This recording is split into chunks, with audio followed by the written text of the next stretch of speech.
Today I have the pleasure of talking with Ryan. Ryan, would you like to introduce yourself and your business to the community? Absolutely. Hello, everyone. My name is Ryan Slaney.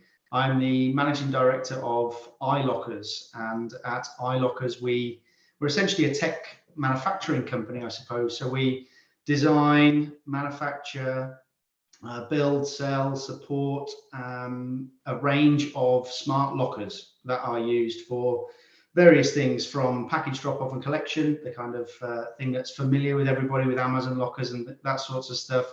But also we put them into businesses to look after valuable equipment or to get IT assets out to people in a business and that sorts of stuff. So yeah, I suppose in summary, we're a little tech manufacturing company based in Birmingham. Amazing. And how did you come up with the concept, or how did you get started? Yeah, so we are part of a bigger group known as Key Tracker, the Key Tracker Group.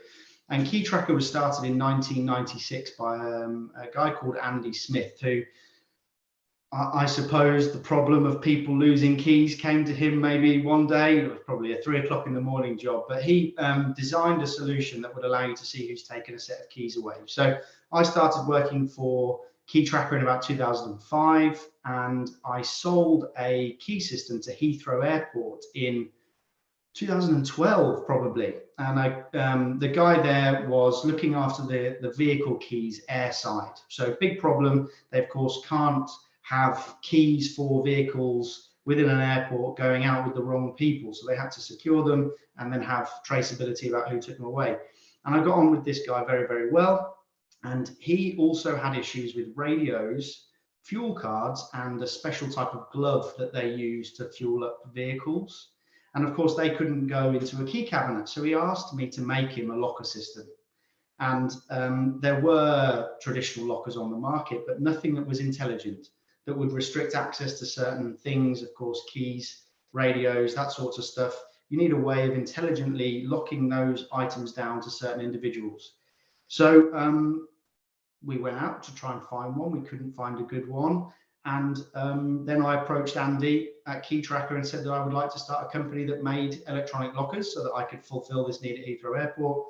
And Key Tracker gave us our seed investment, and it all started from there. Wow, what a story. And what would you say has been your biggest learning? Oh, gosh.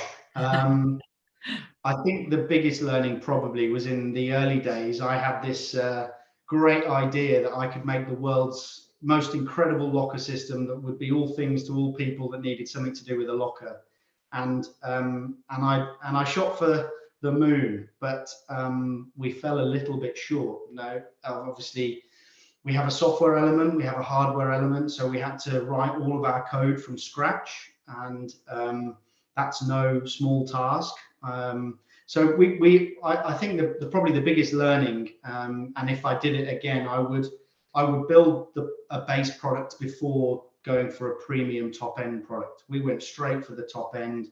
It took us a while to find our feet really, and whilst it was great because now we have a premium product and that's almost what we're known for in the sector, cash flow was difficult for a few years, probably much more difficult than it needed to be. So I suppose the biggest learning there really is find something that pays the bills, get that good, and then kind of go up in increments, as opposed to going straight for the Rolls Royce of products, because that can make things a little bit more difficult than it needs to. No, amazing. Thank you. And what do you think what would you say to somebody who was thinking of starting a business? First of all, go for it. Absolutely go for it. It's so rewarding, but also it's extremely challenging. So, I mean, everybody says the same things, and every business book that you read says the same thing. Hard work is the only thing that you need to put into anything if you want it to be successful. So just really work your socks off. And of course, I suppose tying back into the point that we went through a moment ago, have a product that pays the bills, because otherwise, no matter how much you put into something, so yes, hard work is important, but if you haven't got a product that's going to give you some profit, it doesn't have to be huge, but just pay your bills and and keep the lights on, then you'll be okay. So good product that's profitable, and then work like stink to make it happen. Fabulous. And how do you think you've changed from being an employee to an employer? Interesting question. How have I changed? I've changed in lots of ways. I don't know if I've changed as much as I need to have changed, or if I've changed as quickly as I probably should have. But nobody is born as a manager, I think, is probably worth saying. It's difficult, and everybody is difficult, and everybody has their own challenges. So how have I changed? I think I've probably become a little bit more aware of how people operate, and how to support them properly so that you can get the best out of them and they can get the best out of themselves. Someone once told me a fantastic quote: if a flower isn't growing, you don't shout at the flower, you move it, right? So, I mean, I'm sure there's a much more clean way of saying that, or it's probably much nicer way of saying it. But ultimately, making sure that the team that you've got have the right environment and the right tools and that sorts of stuff to be able to do what they are there to do. That's probably how I've changed. Is I suppose I'm not looking at things from a worker bee point of view. I'm trying to just ensure that the team have got the platform and the tools that they need to do their job, so that the business can scale, because everybody has responsibilities, and you can't do everything as a business owner or a manager. So giving the team the right platform and the right tools to do their job, I think that's probably how I've changed most. I focus on that more than anything else now. Amazing. I absolutely love that analogy. I'm going to steal that from you. Find the right quote first, because there is a quote somewhere. I like yours. I'm going to put your name at the end. It'll be fine. So how do you, now that it's yours, how do you switch off from it? You don't. I don't think you do. If you cut me in half, I would say eye lockers down the middle. I mean, I've got 2 beautiful children, and they are my life. But sometimes I find it difficult to shut down and step away from work. And it's one of the biggest things that I'm working on, is being able to perhaps step away from work and not be thinking about work. You know, nobody's perfect, but there are times perhaps that I've not given my son as much time as he needs, or you know, I've got something going on in the back of my mind about cash flow, and I'm thinking, gosh, how am I going to pay for the bloody mortgage, let alone play with the train?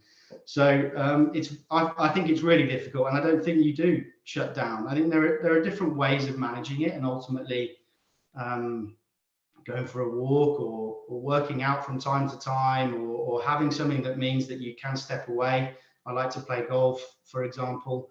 It means that you can almost regulate things yourself a little bit, but I don't think you fully shut down ever, really, or switch off, because I don't think you can, unless you're a big business and you've got lots of managers that are doing things which we don't quite have at this stage, but one day perhaps. Yeah, not yet. But thank you so much for your honesty there. It's refreshing when you hear the truth, that it's always in your mind. You're always having those epiphanies of, oh, if we just did that, it would fix this. You got it. Perfect. So my last question for you really is, looking back on your journey, how would you sum it up?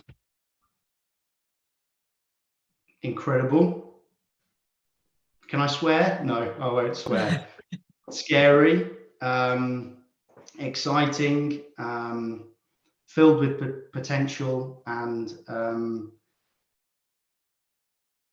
fun. Yeah, I mean, ultimately, we have our destiny in our own hands at iLockers, and I've got some great people working with me. We work very hard, but we also play hard too, and we try and enjoy it. I've got a great family, and my other half is very supportive, and she looks after the children and does a great job there, and allows me to go to work, and perhaps sometimes not to be as present in the family. So yeah, I mean, it's difficult for the owner, the founder, whoever, the manager, but it's also difficult for the people around you. So yeah, I think it's an incredible journey, and get a great team around you, and then everyone can enjoy it. But also there's ups and downs. So I mean, there's no real way of summarizing it, but it's very rewarding. And coming back to your point a little bit earlier, if anyone is thinking of starting a business, I would just do it. Just go for it. But make sure that you can pay the bills at the end of the month. Love it. Thank you so much for sharing. That's a wrap.